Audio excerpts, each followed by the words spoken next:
نحمده ونصلي ونسلم على رسوله الكريم اما بعد فاعوذ بالله من الشيطان الرجيم بسم الله الرحمن الرحيم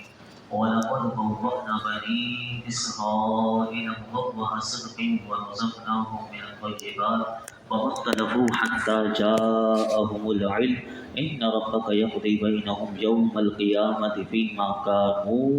فيه يختلفون۔ اور بے شک ہم نے بنی اسرائیل کو عزت کی جگہ دی اور انہیں پاکیزہ رزق عطا کیا تو وہ اختلاف میں نہ پڑے مگر علم آنے کے بعد۔ بے شک تمہارا رب قیامت کے دن ان میں اس بات کا فیصلہ کر دے گا جس میں وہ جھگڑتے تھے۔ اس آیت مبارکہ میں فرمایا کہ ہم نے بنی اسرائیل کو عزت کی جگہ ٹھہرایا اور ان کے سمندر سے نکلنے اور ان کے دشمن فرعون کی ہلاکت کے بعد ہم نے انہیں عزت کے مقام میں اتارا۔ آیت میں عزت کے مقام سے مراد علماء فرماتے ہیں کہ ملک مصر ہے اور فرعون اور فرعونیوں کے املاک مراد ہیں، یا سرزمین شام یا قدس اور اردن جو کہ نہایت سرسبز و شاداب اور زرخیز ملک ہے۔ اللہ نے بنی اسرائیل کو یہ فرعون کے غرق ہونے کے بعد یہ انہیں عطا فرمایا۔ یہاں فرمایا کہ وہ اختلاف میں نہ پڑے مگر علم آنے کے بعد۔ علم سے مراد کیا ہے؟ تو یاد رکھیے، یا تو توریت ہے کہ جس کے معنی میں یہودی آپس میں اختلاف کرتے تھے، یا علماء کہتے ہیں کہ سرکار دو عالم صلی اللہ علیہ وسلم کی تشریف آوری ہے۔ اس سے پہلے تو یہودی سب حضور کے قائل اور حضور کی نبوت پر متفق تھے اور توریت میں جو آپ کی صفات مذکور تھیں ان کو مانتے تھے، لیکن جب میرے آقا تشریف لے کر آ گئے تو اس کے بعد وہ اس میں اختلاف کرنے لگے۔ کچھ لوگ ایمان لے کر آ گئے اور کچھ نے حسد اور عداوت کی وجہ سے کفر کیا، اور ایک قول یہ ہے کہ علم سے مراد قرآن مجید مراد ہے۔ جو بھی ہو وہ میں نے آپ کے سامنے رکھ دیا۔ یہاں سے علماء کہتے ہیں کہ اس سے پتہ چلا کہ جس علم کے ساتھ اللہ کی توفیق اور حقیقی معرفت نہ ہو وہ علم اللہ کا عذاب اور حجاب ہے۔ چنانچہ علم کے باوجود گمراہ ہو جانے کے بعد جو گمراہ ہو جائے اس کے بارے میں اللہ تعالیٰ فرماتا ہے وَأَضَلَّهُ اللَّهُ عَلَىٰ عِلْمٍ، اور اللہ نے اسے علم کے باوجود گمراہ کیا۔ اور یاد رکھیے کہ جو علم معرفت الہی کا ذریعہ ہو وہ رحمت ہے، جیسے اللہ تعالیٰ نے اپنے حبیب سے فرمایا، محبوب آپ فرمائیے قُل رب زدنی علما، کہ اے میرے رب میرے علم میں اضافہ فرما۔ تو جو علم معرفت الہی کا ذریعہ ہو یاد رکھیے کہ وہ رحمت ہے، اور جس علم کے ساتھ اللہ کی توفیق اور حقیقی معرفت نہ ہو وہ علم اللہ کا عذاب ہے اور حجاب ہے۔ یہ اس آیت میں بتایا گیا، اور اسی طرح اللہ رب العالمین نے اس آیت میں فرمایا کہ بے شک تمہارا رب قیامت کے دن ان میں فیصلہ کر دے گا۔ محبوب یہودی دنیا میں آپ کی نبوت کے بارے میں، آپ کی نبوت کے معاملے میں جھگڑ رہے ہیں، قیامت کے دن آپ کا رب ان میں عملی طور پر فیصلہ اس طرح فرما دے گا کہ آپ پر ایمان لانے والوں کو تو جنت میں داخل کر دے گا، اور جو لوگ آپ کا انکار کرنے والے دنیا میں ہیں انہیں جہنم کے عذاب میں مبتلا فرمائے گا۔ اس طرح ان کا فیصلہ کر دیا جائے گا۔ آگے ارشاد فرمایا فَإِن كُنتَ فِي شَكٍّ مِّمَّا أَنزَلْنَا إِلَيْكَ فَاسْأَلِ الَّذِينَ يَقْرَؤُونَ الْكِتَابَ مِن قَبْلِكَ لَقَدْ جَاءَكَ الْحَقُّ مِن رَّبِّكَ فَلَا تَكُونَنَّ مِنَ الْمُمْتَرِينَ وَلَا تَكُونَنَّ مِنَ الَّذِينَ كَذَّبُوا بِآيَاتِ اللَّهِ فَتَكُونَ مِنَ الْخَاسِرِينَ۔ تو اے سننے والے، اگر تجھے اس میں کوئی شک ہو جو ہم نے تیری طرف اتارا ہے تو ان سے پوچھ لو جو تجھ سے پہلے کتاب پڑھنے والے ہیں، بے شک تیرے پاس تیرے رب کی طرف سے حق آیا، تو تو ہرگز شک والوں میں نہ ہو اور ہرگز ان میں نہ ہونا کہ جنہوں نے اللہ کی آیتوں کو جھٹلایا، ورنہ تو نقصان اٹھانے والوں میں سے ہو جائے گا۔ ان دونوں آیتوں کا خلاصہ یہ ہے کہ فرمایا کہ اے سننے والے، اگر تمہیں جو یہ قرآن قصے سنا رہا ہے نبیوں کے، اگر ان قصوں میں کوئی تردد ہو تو ہم نے اپنے رسول محمد مصطفیٰ صلی اللہ علیہ وسلم کے واسطے سے تمہیں بیان کر دیا ہے، تو تم اگر یہ تمہیں تردد ہے تو تم اہل کتاب کے علماء سے پوچھ لو، جیسے عبداللہ بن سلام یہ ایمان لے کر آ گئے لیکن یہ توریت کے عالم تھے، اور ان کے ساتھیوں سے قرآن کہتا ہے پوچھ لو تاکہ وہ تمہیں حضور کی نبوت کا اطمینان دلائیں، اور وہ تمہیں بتائیں گے کہ حضور کی نعت اور صفت جو توریت میں مذکور ہے وہ ان سے سن لو، تاکہ تمہارے اندر جو شک کا بیج ہے یہ عبداللہ بن سلام اور ان کے ساتھی جو ایمان لے کر آئے ہیں وہ تمہارے شک کو دور کر دیں گے۔ اور فرمایا کہ بے شک تیرے رب کے پاس سے وہ حق آیا کہ جو اپنے واضح دلائل سے اتنا روشن ہے کہ اس میں کسی شک کی مجال نہیں، تو قرآن کہتا ہے کہ تو ہرگز شک کرنے والوں میں سے نہ ہونا، اور ہرگز ان لوگوں میں سے نہ ہونا کہ جنہوں نے اللہ کی دلیلوں کو جھٹلایا، واضح طور پر جھٹلایا۔ تو انہوں نے جھٹلا کر کیا کیا؟ کہا کہ انہوں نے اپنی جانوں کو خسارے میں ڈال دیا اور وہ نقصان اٹھانے والوں میں سے ہو گئے۔ اللہ ایسے تمام کاموں سے ہمیں محفوظ فرمائے۔ آگے ارشاد فرمایا ان الذین حقت علیہم کلمۃ ربک لا یؤمنون ولو جاءتهم كل آیۃ حتی یروا العذاب العلیم، بے شک جن لوگوں پر تیرے رب کی بات پکی ہو چکی ہے وہ ایمان نہیں لائیں گے اگرچہ ان کے پاس ہر نشانی آ جائے، جب تک دردناک عذاب نہ دیکھ لیں۔ ان دونوں آیتوں کا مختصر خلاصہ یہ ہے کہ وہ قول ان پر ثابت ہو چکا جو لوح محفوظ میں لکھ دیا گیا ہے، اور جس کی ملائکہ نے خبر دی ہے کہ یہ لوگ کافر مریں گے، اور جب تک وہ موت کے وقت یا قیامت میں دردناک عذاب نہ دیکھ لیں گے ایمان نہیں لائیں گے، اگرچہ سب نشانیاں ان کے پاس آ جائیں اس وقت ان کا ایمان نہ نفع بخش ہوگا اور نہ مقبول ہوگا۔ آگے ارشاد فرمایا فلولا كانت قرية آمنت فنفعها إيمانها إلا قوم يونس لما آمنوا كشفنا عنهم عذاب الخزي في الحیات الدنیا ومتعناهم إلى حین، تو کیوں ایسا نہ ہوا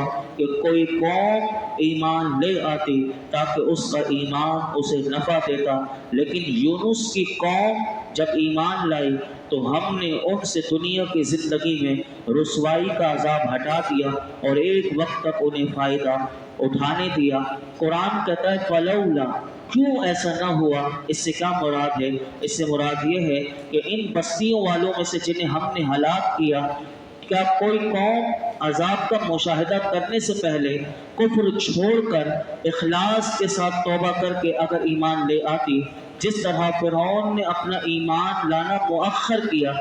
کیوں کیا؟ کہ وہ قوم اگر نہ کرتی فرعون کے بارے میں، یعنی فرعون نے جو اور اس کی قوم نے ایمان لانے کو مؤخر کیا، اور وہ کب لائی؟ کہ جب انہوں نے بالکل عذاب کو دیکھ لیا اور اس کا مشاہدہ کر دیا اور یہ دیکھا کہ ہم غرق ہونے والے ہیں تو وہ ایمان لے کر آ گئے۔ تو قرآن کہتا ہے کہ اس سے پہلے جو عذاب اور قوموں پر آئے تھے انہوں نے ان کا مشاہدہ کر کے کیوں نہ کفر کو چھوڑ کر اخلاص کے ساتھ وہ توبہ کر کے ایمان لے آتے۔ جس طرح فرعون نے اپنا ایمان لانا مؤخر کیا، وہ قوم نہ کرتی تو پھر اس کا ایمان اسے نفع دیتا، کیونکہ اختیار اللہ نے دیا ہے۔ اختیار کے وقت میں ایمان کی وجہ سے اللہ ان کے ایمان کو قبول کر لیتا۔ تو کیا پتہ چلا کہ جب تک اختیار ہے اللہ کی بارگاہ میں اگر کوئی کفر سے توبہ کر کے ایمان لے کر آ جائے اس کا ایمان قبول ہے، لیکن جب اختیار ختم یعنی موت آ گئی، اب اختیار نہیں، اب اگر کوئی ایمان لاتا ہے تو اس کا ایمان نفع بخش نہیں۔ الا قوم یونس، لیکن یونس کی قوم۔ اب یہاں سے اللہ رب العالمین نے حضرت یونس علیہ السلام کی قوم کے بارے میں ان کا ایک واقعہ ذکر کیا کہ ان کی قوم کے ساتھ کیا ہوا، ان کی قوم نے کیسے توبہ کی۔ تو سنیے، یہ لوگ موصل کے علاقے والے، موصل کے علاقے نینوا میں یہ رہتے تھے اور کفر و شرک میں مبتلا تھے۔ اللہ تعالیٰ نے حضرت یونس علیہ السلام کو اس قوم کی طرف بھیجا آپ نے اسی قوم کو بت پرستی چھوڑنے اور ایمان لانے کا حکم دیا، لیکن یہ قوم حضرت یونس علیہ السلام کو صاف انہوں نے انکار کر دیا اور حضرت یونس علیہ السلام کے ساتھ وہی عمل کیا جو پہلے پچھلی قومیں کرتی رہیں، یعنی آپ کی تکذیب کی۔ پھر آپ نے انہیں اللہ کے عذاب کے نازل ہونے کی خبر دی۔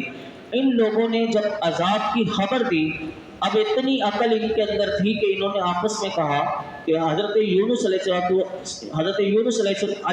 السلام نے کبھی کوئی بات غلط نہیں کہی،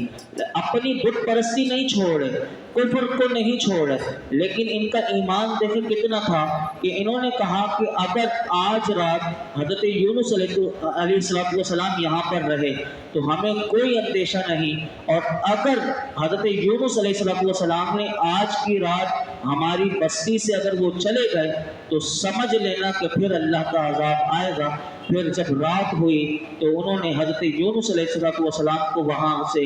دیکھا کہ وہ ہیں یا نہیں۔ آپ اس وقت تشریف لے گئے تھے اور صبح کے وقت عذاب کے آثار نمودار ہوئے۔ انہوں نے دیکھا کہ آسمان پر سیاہ رنگ کا ہیبت ناک بادل آیا اور بہت سارا دھواں جمع ہوا اور تمام شہر پر چھا گیا۔ اب انہوں نے یہ عذاب کے آثار دیکھ کر انہیں یقین ہو گیا کہ اب اللہ کا عذاب آنے والا ہے۔ اب اس قوم نے کیا کیا کہ انہوں نے حضرت یونس علیہ السلام کو بہت تلاش کرنا شروع کیا، لیکن آپ کو نہ پایا۔ اب انہیں اور زیادہ خطرہ ہو گیا تو انہوں نے کیا کیا کہ انہوں نے اپنے بچوں کو، اپنی بیویوں کو، اپنی عورتوں کو اور جانوروں کو سب کو لے کر یہ جنگل کی طرف نکل گئے اور موٹے کپڑے پہن کر انہوں نے اپنے توبہ کرنے کا اور اسلام کا اظہار اللہ کی بارگاہ میں کرنا شروع کر دیا۔ شوہر بیوی سے، ماں بچے سے جدا ہو گئے اور سب کی سب پوری قوم اللہ کی بارگاہ میں رونے لگی، اور انہوں نے رو رو کر اللہ کی بارگاہ میں یہ عرض کیا کہ مالک، جو دین حضرت یونس علیہ السلام لائے ہیں ہم اس پر ایمان لاتے ہیں۔ چنانچہ پوری قوم نے اجتماعی توبہ کی اور جرائم جو ان سے ہوئے تھے، یہاں تک کہ سب سے پہلے انہوں نے کیا آج تو ہم توبہ کرتے ہیں لیکن اپنے آپ سے جرائم کو دور نہیں کرتے۔ اس قوم نے کیا کیا کہ جس کا پرائے کا مال لے لیا تھا سب سے پہلے اس کو بھی واپس کیا، اور یہاں تک کہ اگر کسی دوسرے کا ایک پتھر بھی کسی کی بنیاد میں غلط لگ گیا تھا تو اس بنیاد کو اکھیڑ کر اس پتھر کو نکال کر اس کو پھینکا اور واپس کیا، جس کی جگہ تھی اس کو واپس دی، اور سب نے، پوری قوم نے اللہ کی بارگاہ میں اخلاص کے ساتھ مغفرت مانگی، توبہ کی، ایمان لے کر آ گئے۔ پروردگار عالم نے اس قوم پر رحم کیا اور ان کی دعا قبول کی اور عذاب اٹھا لیا گیا، یعنی یہ قوم بچ گئی۔ اب یہاں پر ایک سوال آتا ہے، وہ سوال یہ ہے کہ اللہ تعالیٰ نے فرعون کے بارے میں بھی ذکر کیا کہ آخری وقت میں فرعون نے بھی توبہ کی تھی۔ سوال یہ ہوتا ہے کہ اس کی توبہ قبول نہ ہوئی۔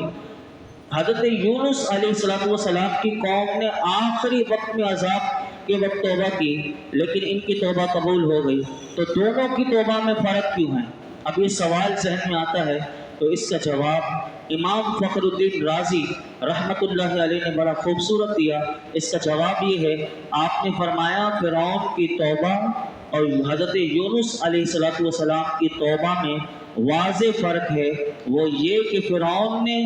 عذاب کا مشاہدہ کرنے کے بعد توبہ کی، یعنی پورا عذاب اس کے اوپر آ چکا تھا، عذاب بالکل آ چکا تھا، پھر اس نے توبہ کی۔ اور حضرت یونس علیہ السلام کی قوم پر جب وہ صرف نشانیاں ظاہر ہوئی تھی جو عذاب کے قریب ہونے پر دلالت کرتی تھی، انہوں نے عذاب کا مشاہدہ کرنے سے پہلے ہی اللہ کی بارگاہ میں توبہ کر لیا تھا، تو اس کا مطلب یہ نکلا کہ نزول عذاب کے بعد توبہ قبول نہیں، عذاب نازل ہو جائے پھر توبہ کرے توبہ قبول نہیں، لیکن عذاب سے پہلے صرف اللہ کی طرف سے علامات ظاہر ہوں تو اگر کوئی توبہ کرے گا تو اس کی توبہ قبول ہوگی۔ اللہ رب العالمین ہم سب کو قرآن حکیم کا نور عطا فرمائے اور ہم سب کو بھی ہمیشہ سچی پکی توبہ کرنے کی توفیق عطا فرمائے اور ہر برائی سے بچنے کی توفیق عطا فرمائے۔ الحمدللہ رب العالمین۔ والصلاة والسلام على سيد الأنبياء والمرسلين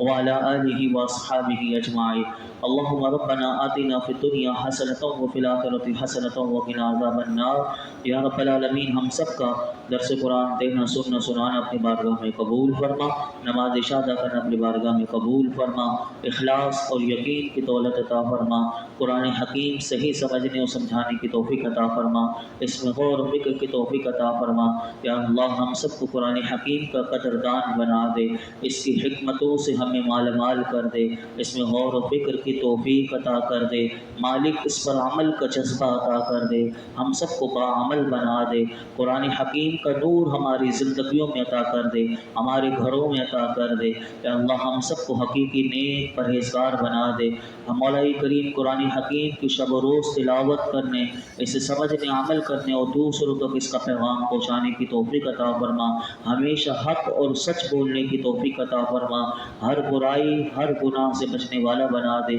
جو گناہ ہو گئے اللہ حضرت یونس علیہ السلام کی قوم کا، ان کی توبہ کا ہم نے سنا، اے اللہ ان کی توبہ کو تو نے قبول فرمایا. یا اللہ ہم سب کی توبہ کو قبول فرما، ہمارے گناہ معاف کر دے، ہماری بے حساب مغفرت فرما، ہمارے والدین کی مغفرت فرما، میرے آقا کی تمام امت کی مغفرت فرما. اس درس قرآن میں یہ جتنے حاضرین موجود ہیں، جس کے دل میں جو مراد وہ پوری فرما. وصلی اللہ تعالی علی خیر خلق محمد وعلی آلہ وصحبہ.